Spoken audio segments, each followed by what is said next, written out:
শ্বশুরবাড়ি এমন একটা জায়গা যেখানে বলা হয় এগুলো সব কিছু তোমার, কিন্তু কোনো কিছুর অধিকার তোমার নেই।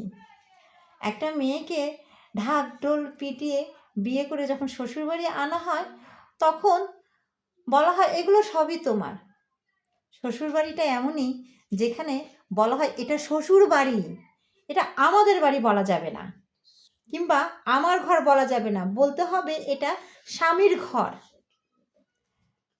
শুধু এগুলোই নয়, রান্না করতে গেলে তেলটা নিজের স্বাধীনভাবে দেওয়া যাবে না, সেটা শাশুড়িকে জিজ্ঞেস করতে হবে আম্মা কতটুকু তেল দিব।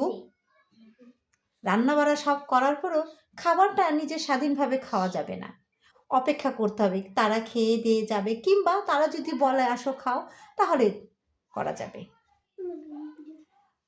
শ্বশুরবাড়ির কোনো ইম্পর্টেন্ট আলোচনায় ছেলের বউ সেখানে থাকতে পারবে না। কাপড় চোপড় পোশাক আশাকের বেলায়ও নিজের পছন্দ অপছন্দের কোনো কিছু কেনা যাবে না। যদি কিনতে যাও নাও শ্বশুরবাড়ির পছন্দ মতোই কিনতে হবে।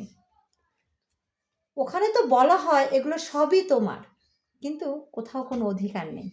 হ্যাঁ, একটা জায়গায় 100% অধিকার রয়েছে প্রত্যেকটা বাড়ির বোন, সেটা হচ্ছে শ্বশুর বাড়ি আনাচে কানাচে সব জায়গার কাজ তুমি স্বাধীনভাবে করতে পারবে। সারাদিন সকাল ফজর রক্ত থেকে রাত 12টা পর্যন্ত করো, এতে কারো কোনো না নেই।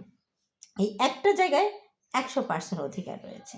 সবচেয়ে বড় কথা, ঢাকঢোল পিটিয়ে যে মানুষটা তাকে বিয়ে করে নিয়ে আসে বেশিরভাগ খেতে দেখা যায় কি সে মানুষটার উপরেও তার কোনো অধিকার নেই। যতদিন পর্যন্ত একটা মেয়ের নিজের আলাদা একটা সংসার না হয় ততদিন পর্যন্ত সবাইকে এটাই মেনে নিতে হয়।